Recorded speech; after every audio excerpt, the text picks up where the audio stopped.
Okay, then to our next story.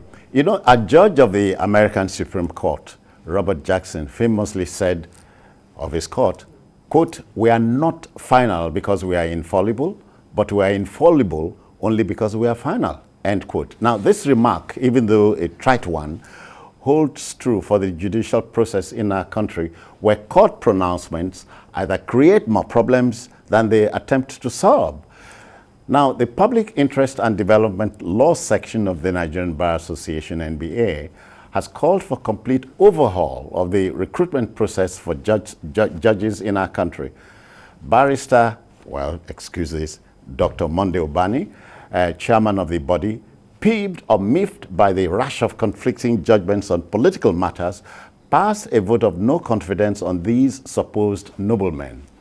Again, Benjamin Franklin, you remember him, one of America's founding fathers, said, quote, "Justice will not be served until those who are affected are as outraged as those who are," end quote. Sam. Yeah, developments within the judiciary and within our political space in the last couple of days, leaves a great, source of worry. It's a great source of worry for most of us, where you have conflicting judgments all over the place, courts of coordinate jurisdiction taking decisions and making the entire, democratic space look as if it was a mistake all the while. But it's good to hear and read about the NBA expressing very serious reservations about the goings-on. But you ask yourself, who are those who institute these matters in the first place? Same lawyers who, go out there, shop for judgments. The Urbanis of this life, yeah. They go out there, shop for judgments and all that. Not Urbanis. Yeah. No, I'm saying lawyers like Urbanis, that's what I mean. Well, lawyers, in the general sense of it, you and I who are, called laymen, go out there to, seek this kind of interventions. So it's like, what are people say? You are pointing at someone, the rest of the fingers pointing at you. Are pointing at you.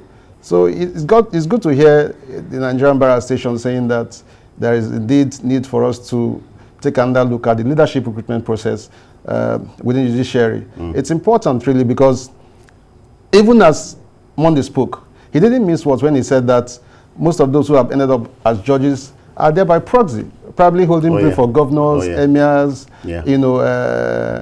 chiefs, and the rest of them who are politicians, who are, privileged and have power to exercise. More like saying they are doing somebody else's dirty work. Absolutely. Dirty job. Yeah, and that's what Mondobani said. And we have him, have his quotes everywhere in the media. He didn't miss words. So it just speaks to the rot, within the system where, you can buy, judgment. Yeah. That's what he's saying. And it's making a mess of the entire thing. We want to see how far, this expression of anger, travels. So it's not enough to just say, we see something wrong, we're going to deal with it. We want to see, Nigerians want to see concrete actions taken in that respect.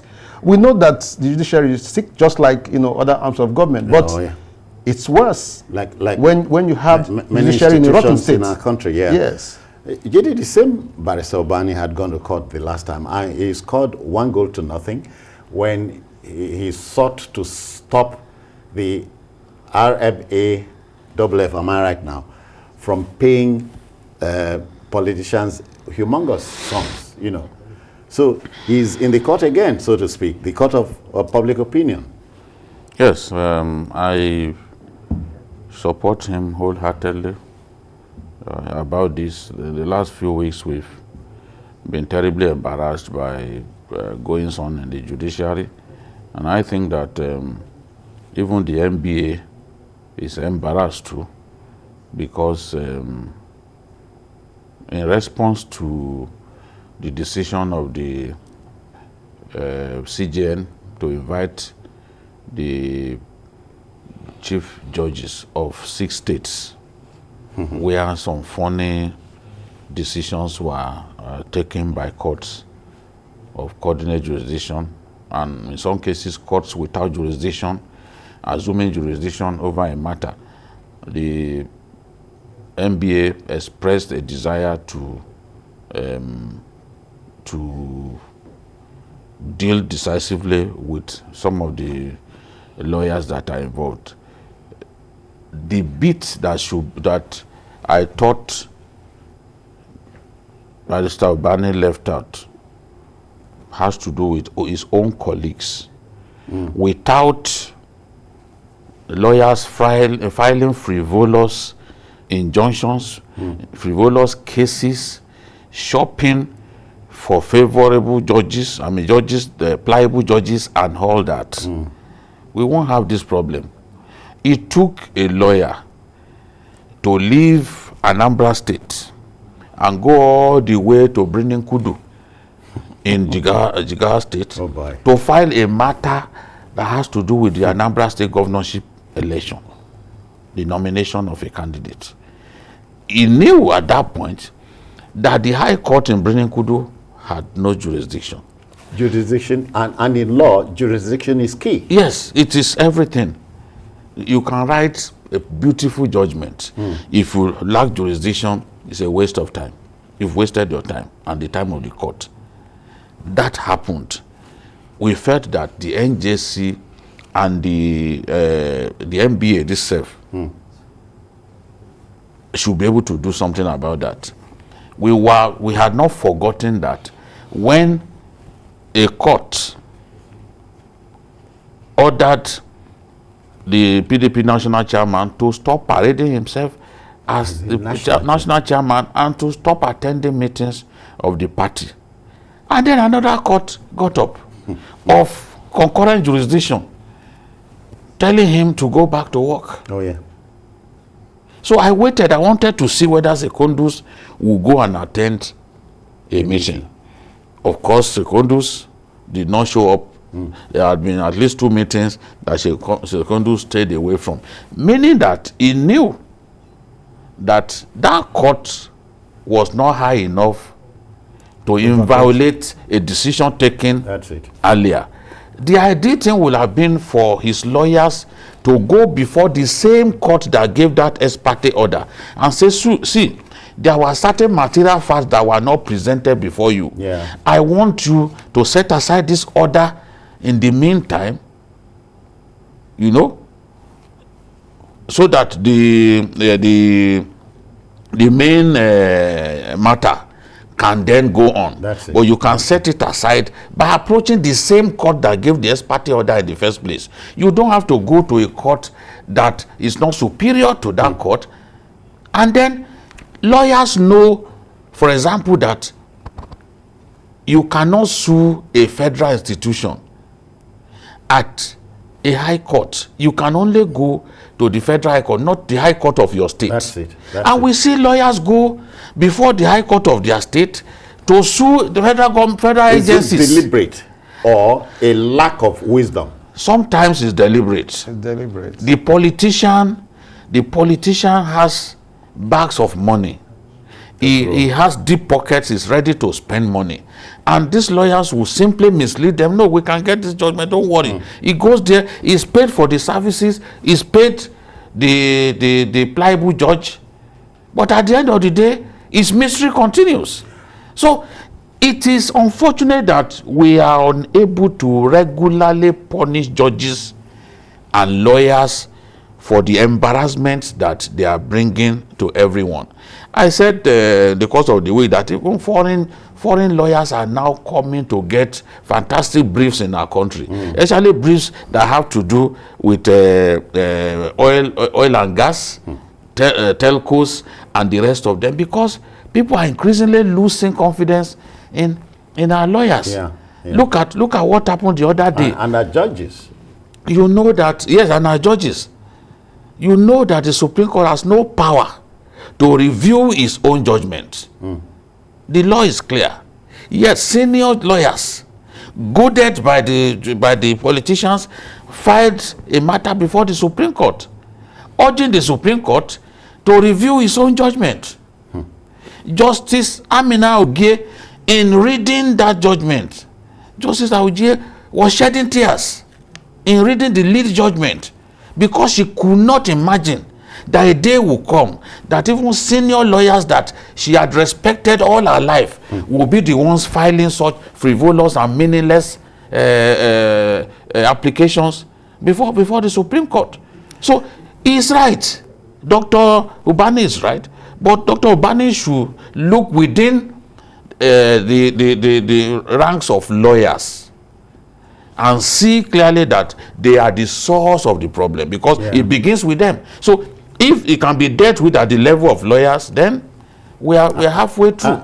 Sam, and when you hear technicalities in judgments in law courts, these are instigated by sometimes brilliant lawyers, senior lawyers. Of course, and that is why many cases, drag on for ages. Sadly, that's the way the system is programmed to work. The technicalities will always play their role, and lawyers will always take advantage of them. And that is why when Jide spoke, he talked about lawyers knowing fully well that certain courts don't have jurisdiction, and they will still go there. And they get that judgment because they can part with money. Yeah. These things are obvious. And then they can leave off technicalities to ensure that the cases drag for a very long time. The motive oftentimes is to just model the space. All right, what you can't get, you just mess it up. They know they can't win. Just model the space and see how much you can play behind the scene and maybe get certain things in your favor. Recall a politician in this country who got a perpetual injunction from the Supreme Court. You want us to begin to mention names? Me, I don't know any name, but I remember the case. It did happen. And that case was never revisited. Leave the matter. I don't leave Amo. So, is there a way out of this quagmire? It is for the NJC to be more alive to its responsibilities. How often do we see judges punished? How often? It shouldn't. Some time ago, some people from outside of the judiciary sought to punish judges, sought to expose judges. We saw the raid on judges' homes in Port Harcourt. Yes. Yeah. It shouldn't be the case. If the NJC were alive to its responsibility of purging its ranks, the ranks of judges of undesirable elements, we will not have this kind of situation. Remember, immediately Asiwaju Bola Ahmed Tinubu took over as governor of Lagos, one of the first things he did was to purge the Lagos judiciary of corrupt elements. And it was this vice president, Osinbajo, that led the charge at that time. And Osinbajo told Asiwaju that, look, I will do this job, but whatever decision I take, do not overturn. And Asiwaju agreed that he would not, because I know my colleagues in the judiciary, do not overturn whatever decision we take.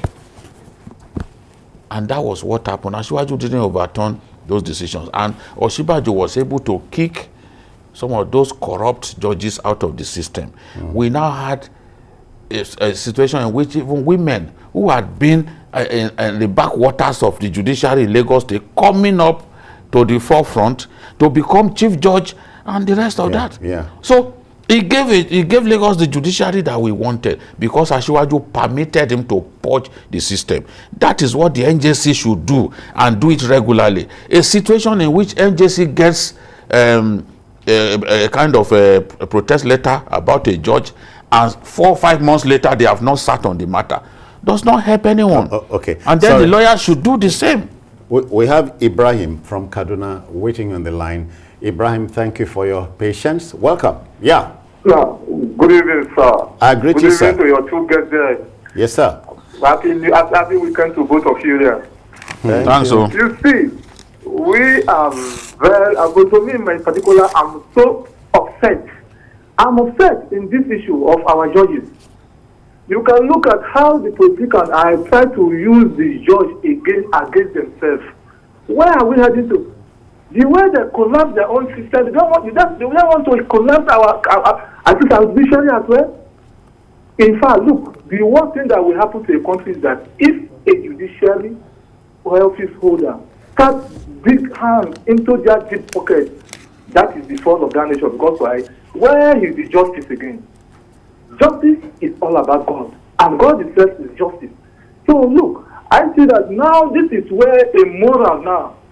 Let our politicians and the judges themselves, let them have a moral in themselves. Yeah. Not any techniques again. We don't want technique in this again. But moral will speak louder than voice.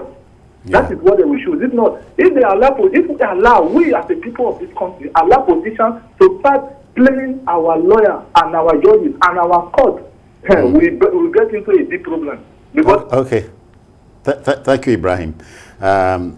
Sam, we want to begin to take it home. So the coming days, as I said in our first story, are very interesting indeed.